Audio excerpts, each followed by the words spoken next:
নম্ৰতাৰ কথা এটা জনাব বিচাৰিছো, ফোন কৰি কৈছিল বান্ধৱীয়ে। দুৰ্ঘটনাৰ খবৰটো দিয়ে ফোনটো কাটি দিছিল।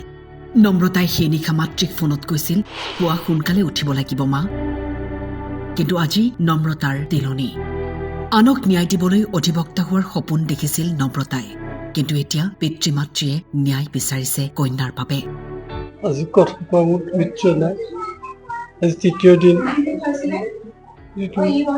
ধৰ্মীয় যিটো কৰ্ম এইটো কৰিবলৈ আগবাঢ়িছে। গতিকে মই এটাই অনুৰোধ কৰিছো, মোৰ অকালতে হেৰাই যোৱা ছোৱালীজনী যাতে ন্যায় পায়, তাইক যাতে ন্যায় প্ৰদান কৰে। নম্ৰতাৰ লগত ঘটা এই কৰুণ ঘটনাটো কোনো কাৰণতে স্বাভাৱিক নহয় বুলি ক'লে পিতৃয়ে। গাড়ীখনৰ আয়াতুল্লাহ ৱাদুদ্দ আছিলে,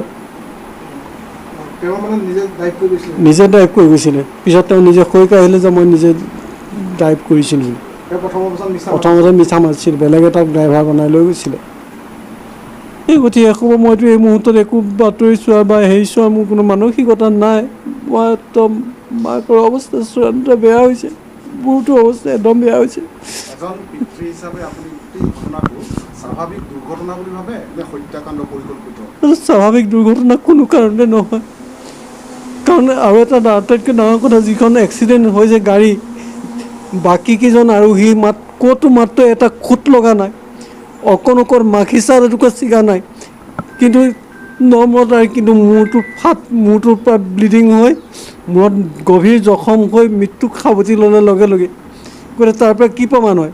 অকল তাইক মাৰিবলৈকে এক্সিডেণ্টটো হ'ল নেকি? যিটো আমি দেখিছোঁ, এইটো গাড়ীখনত বাকীখিনি অকণো আঘাত পোৱা নাই, অকল নম্ৰতা ডেথ হৈ গৈছে। এইটো আচলতে কিবা ষড়যন্ত্ৰমূলকভাৱে তাইৰ মৃত্যুক সাৱটি ল'ব লগা হৈছে বুলি মোৰ ধাৰণা হৈছে। 25 বছৰীয়া নম্ৰতাৰ সপোন আধৰুৱা হৈ ৰ'ল। শ্বিলং ফুৰিবলৈ গৈ ঘূৰি নাহিল নম্ৰতা। চিনাকিটো নাই, এইটো কাৰণে নাই কাৰণ তাই ফ্ৰেণ্ড চাৰ্কলক মই সুধিছিলোঁ যে তোমালোকে নম্ৰতাই এই মানুহবিলাক চিনি পায় নাই? আংকুল, তাইৰ মুখত কোনো দিনেই এই মানুহবিলাকৰ নাম নাই, মাত্ৰ প্ৰজ্ঞা আৰু মৃগাংকক চিনি পায় ৰিচা বৰুৱাৰ জৰিয়তে। ৰিচা বৰুৱাই হেনো এদিন প্ৰজ্ঞা আৰু মৃগাংকক চিনাকি কৰি দিছিলে আৰু সেই অজুহাততে ৰিচাটো দিল্লীলৈ গুচি গ'ল আৰু প্ৰজ্ঞা আৰু মৃগাংক গুৱাহাটীত থাকে। তেতিয়া তেওঁলোকৰ মাজত কথা বতৰা হয়।